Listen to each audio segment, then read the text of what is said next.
La gracia en el consultorio psiquiátrico. Antes de abordar el tema de la gracia en consultorio psiquiátrico, me gustaría hablar un poco sobre la realidad de la salud mental en mi país, Brasil. Ser psiquiatra en este país es un gran desafío, ya que estamos ante la población más ansiosa del mundo, según la Organización Mundial de la Salud. En 2017, los datos revelaban que cerca de 10% de la población brasileña padecía ansiedad, pero en la actualidad esa cifra ha escalado al 27%. Al igual que todos los trastornos mentales, este alarmante porcentaje, cercano al 30%, tiene causas multifactoriales, entre las que destacan la inestabilidad económica, política, social, espiritual y en particular la violencia. En 2023 se registraron casi 40.000 muertes violentas en Brasil, un número que se aproxima de las 50.000 víctimas de la guerra entre Rusia y Ucrania en lo que va del año.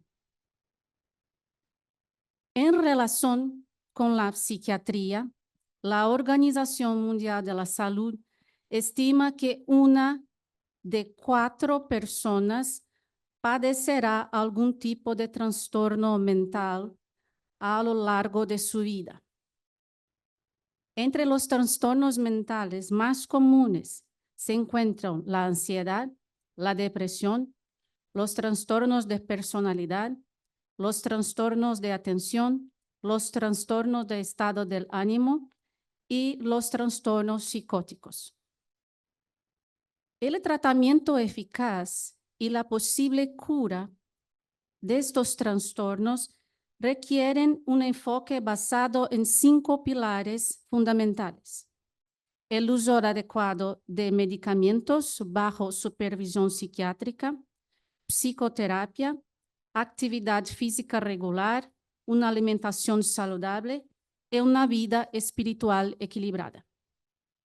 En seguimiento médico especializado es esencial para el éxito del tratamiento, pero el acceso a estos profesionales no siempre está disponible en todo territorio brasileño.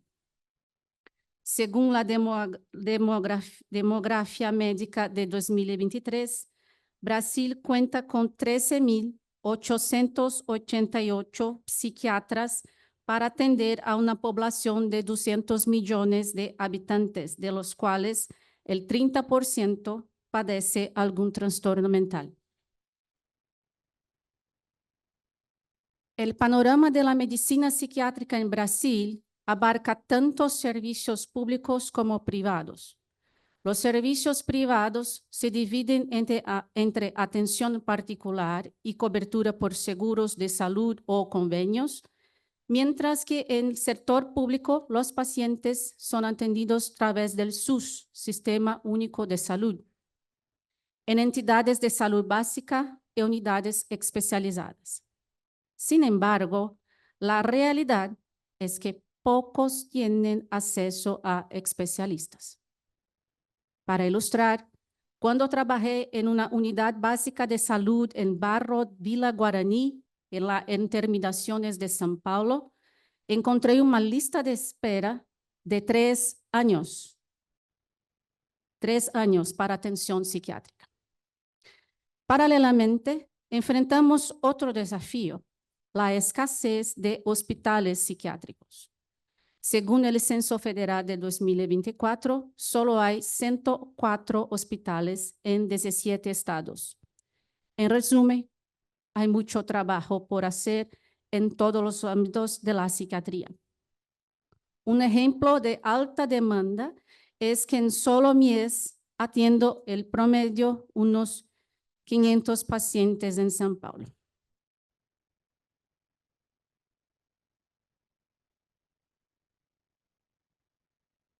Abro comillas. La teoría sin la práctica es mera abstracción. La práctica sin la teoría es un trabajo ciego. Cierro comillas. Rudolf Allers.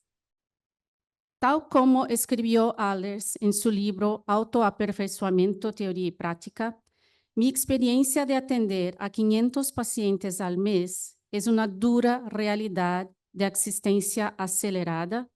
Me obligó a tomar algunas decisiones importantes. Me di cuenta de que este sacrificio podía ayudarme en el camino de santidad. Y en lugar de cambiar el camino, decidí vivirlo con sabiduría. Las preguntas que se pasaban por mi cabeza eran: ¿cómo puedo ayudar a mi paciente en tan poco tiempo? ¿Cómo conseguir que una cita rápida no sea en vano? ¿Cómo detener el tiempo? Todas estas respuestas vinieron de dentro y a través de la gracia. No sé cómo es posible, pero te digo que es porque lo vivo cada día. 500 personas, 500 almas que llegan con algún tipo de sufrimiento psíquico, emocional, espiritual o físico, y yo, en poco tiempo, debo ser asertiva y eficaz. La pregunta que siempre me hago es: ¿cómo podría lograrlo sin la gracia? Santo Tomás nos enseña que la verdad no puede alcanzarse sin la gracia, una realidad con la que me encuentro cada día en la práctica. Santo Tomás afirma, abro comillas, el Espíritu Santo habita en nosotros a través de la gracia. Sin ella, no podemos conocer la verdad.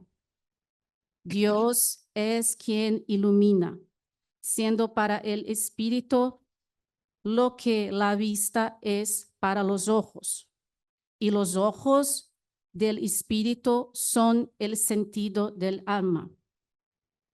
Así como los sentidos del cuerpo, por puros que sean, nada pueden sin la luz del sol, de igual manera, la mente humana, por perfecta que sea, no puede conocer la verdad mediante la razón sin la iluminación divina, que es auxilio de la gracia. Cierro comillas. Si compararmos la enfermedad psíquica con una obscuridad interior, ya sea causada por pecados, vicios, influencia genética, alteraciones conductuales o enfermedades físicas, podemos suponer que en el contacto del paciente con la verdad está disminuido o incluso ausente. La enfermedad psíquica aleja a la persona de la verdad, el amor y la belleza. Disculpa. Santo Tomás afirma: toda verdad, sin importar quién la enuncie, proviene del Espíritu Santo, que la infunde como luz y nos mueve a comprender y expresar la verdad.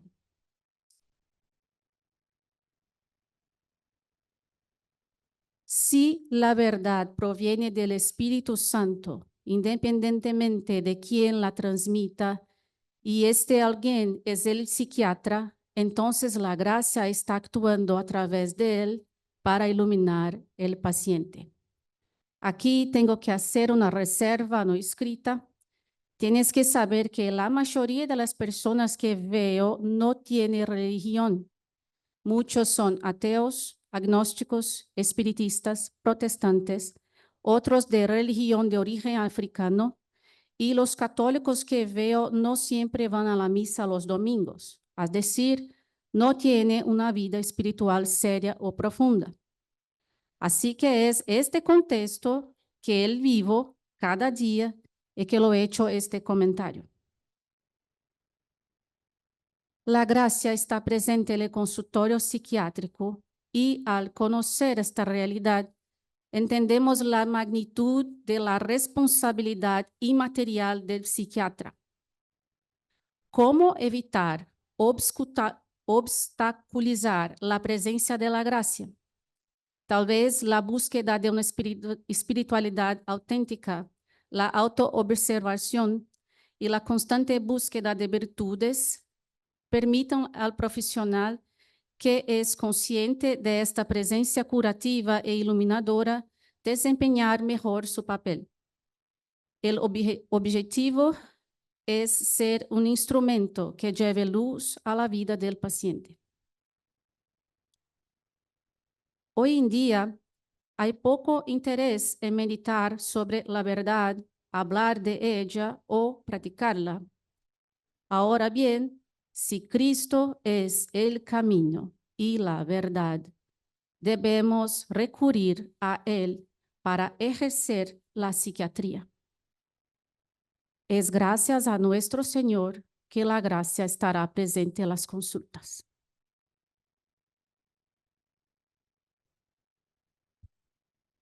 Puedo entender que a menudo la consulta psiquiátrica,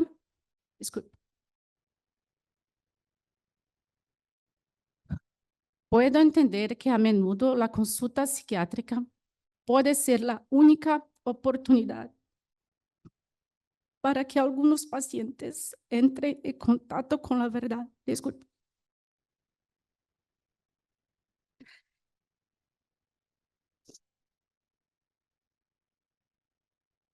A medida que los síntomas disminuyen, la percepción de la vida como un regalo se vuelve más tangible, reduciendo el distanciamiento de la verdad y permitiendo que la gracia comience a iluminar al alma que sufre.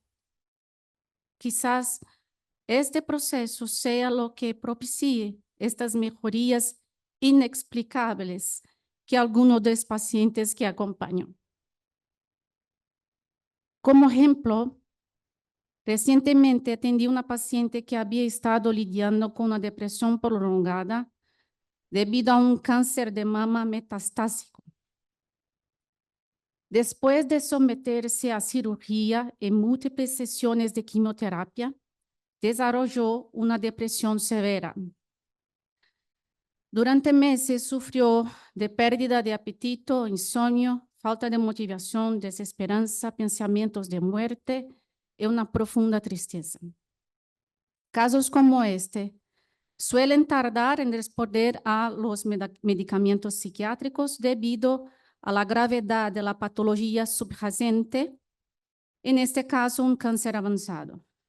Por ello, proyecté mentalmente una mejoría tras aproximadamente 6 meses de tratamiento, basándome en la evidencia científica y mi experiencia clínica. Sin embargo, para mi sorpresa, la paciente mostró una notable mejoría ya el segundo día de tratamiento. Y a los 2 meses recibió el alta de quimioterapia. Ignacio Deregui, en su libro Psicología ante la Gracia, señala, abro comillas, la ley es la regla de la razón. A menudo, al interpretar esta afirmación, pensamos que la razón no impulsa nada. Sin embargo, para Quinate, esto no es así, siempre y cuando entendamos que la razón actúa no en el sentido de causalidad eficiente, sino en el causalidad final. Lo que se mueve más que otro es más dinámico. La razón se mueve por atracción, un tipo de movimiento más profundo que el simple acto de producir. Cierro comillas. El movimiento que atrae a medida que avanza solo puede ser denominado gracia. La gracia lleva los vacíos, nos acerca al Espíritu Santo, fortalece nuestra razón y mejora nuestras conductas. Es nuestra guía firme y nuestra esperanza frente al caos de la enfermedad mental. Además, actúa en la causa definitiva de todo ser humano, el amor a Dios. Santo Tomás explica que la gracia puede entenderse en tres acepciones. Primero, como amor hacia los demás, un amor fundamental, la atención media psiquiátrica, ya que cuando más amo mi trabajo y a mis pacientes, más al servicio de la gracia estaré. En segundo lugar, como un don otorgado gratuitamente, es decir, hemos recibido la vocación para la psiquiatría como un llamado para ser instrumentos de cura. Y en tercer lugar, como recompensa por un beneficio dado gratuitamente. Según Santo Tomás, la segunda acepción depende de la primera. El amor con el que valoramos a alguien en nuestra gracia precede a los actos que hacemos gratuitamente por ellos. Y la segunda acepción surge la tercera, ya que de los beneficios dados gratuitamente emana la acción de gracias.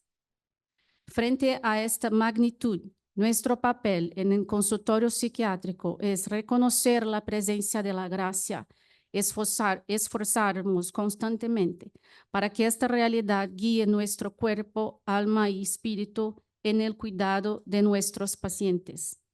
La gracia es la fuerza que opera a través de nosotros. Muchas gracias.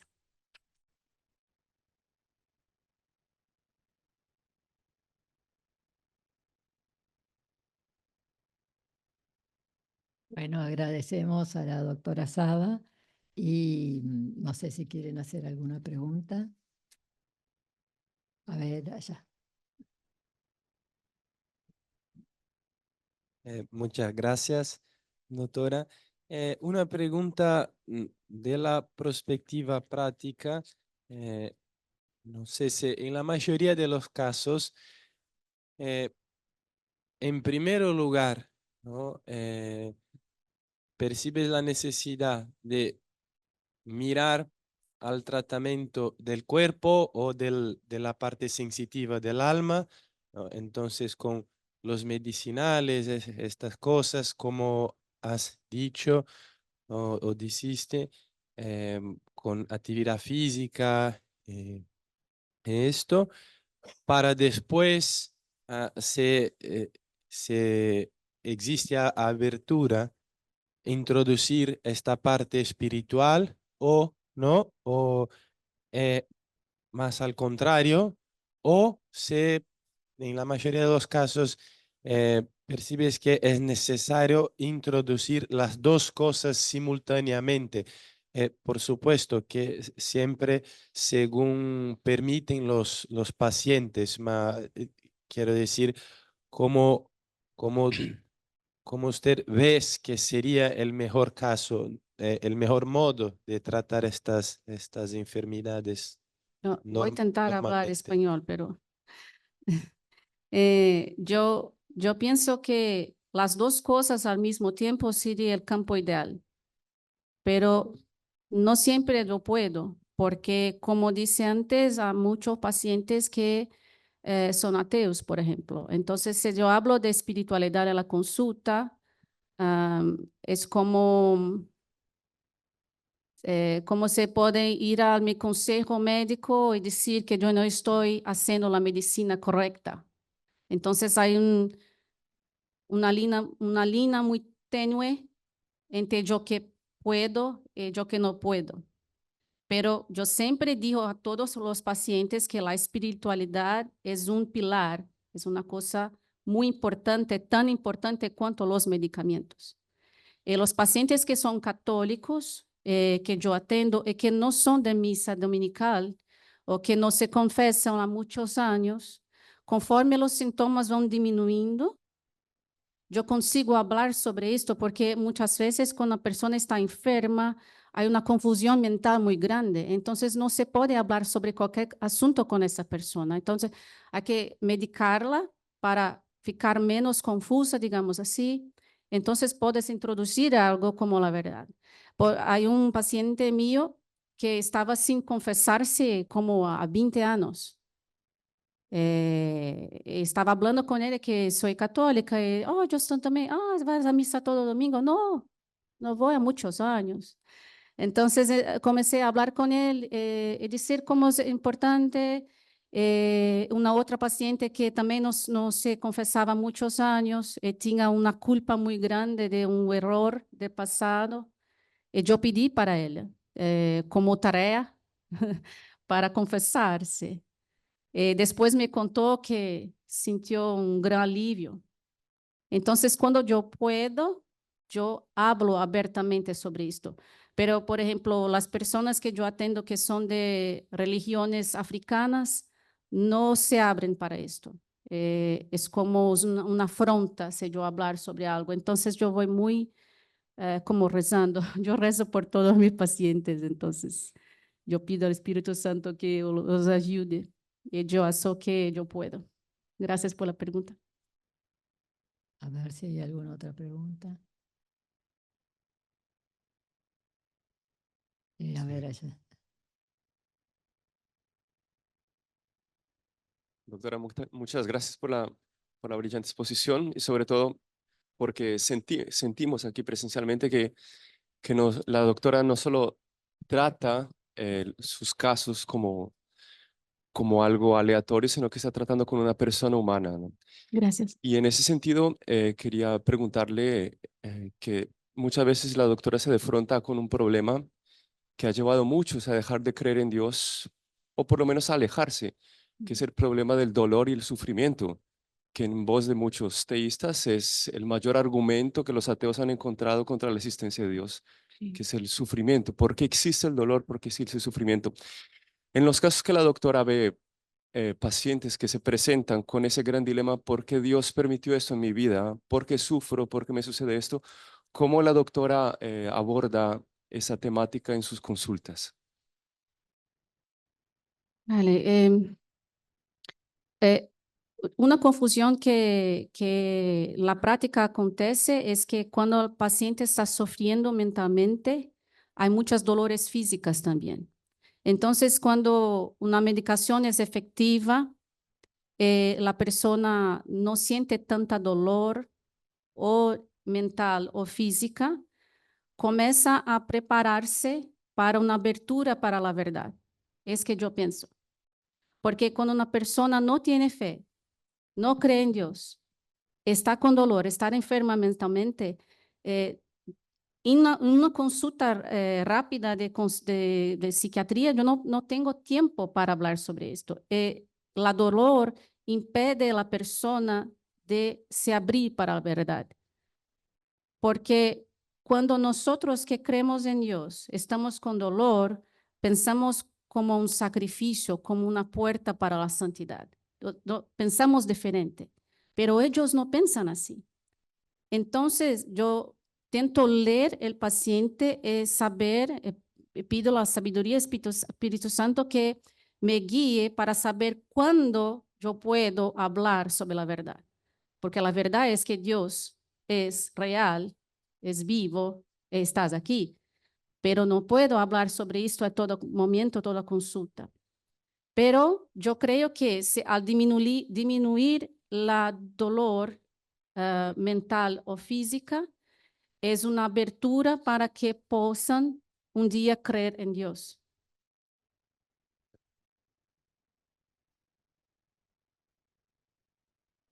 El padre o hermano, no sé, hermano.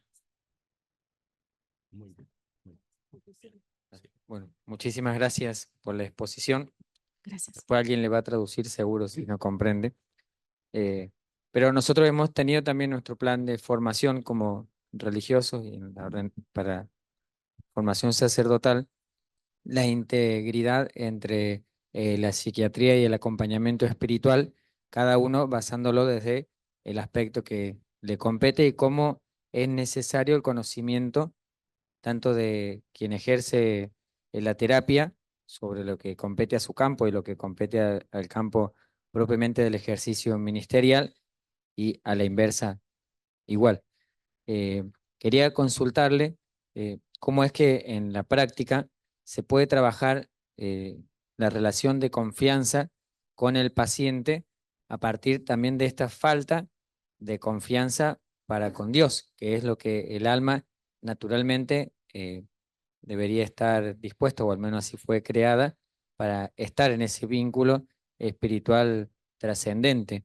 Y cómo eso repercute en la autoestima para poder dar esos pasos que usted decía de alivio o de crecimiento, para poder moverse y generar ese campo de disposiciones para que tanto la gracia pueda obrar como para que el paciente pueda asumir su realidad también y dejarse acompañar, porque como dijo usted, es un instrumento también de Dios, pero para eso tiene que existir ese vínculo, digamos, cómo poder generarlo de esa manera.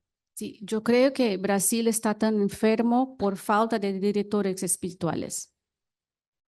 Sí, la década de 50, 60, la mayoría de los brasileños eran católicos. Y ahora no es más. Esa realidad no es más presente. Yo que soy una católica recién reconvertida desde pandemia, demoré mucho tiempo para encontrar un director espiritual. No se habla sobre eso. Causa del disordine mentale, secondo San Tommaso. Entonces, yo creo que los sacerdotes en Brasil pueden estar más abiertos o para serem verdaderos directores espirituales, la taxa de insalubridad mental caerá drásticamente, porque las personas están muy perdidas. Estamos perdidos espiritualmente, es muy más fácil de adoecer mentalmente. Yo creo en esto, porque la fuerza de la espiritualidad verdadera es curativa por sí misma. Entonces, me gustaría mucho, el escenario perfecto sería yo atender psiquiatría y recomendar a este director espiritual. Sí, es mi sueño, pero no es la realidad que yo vivo.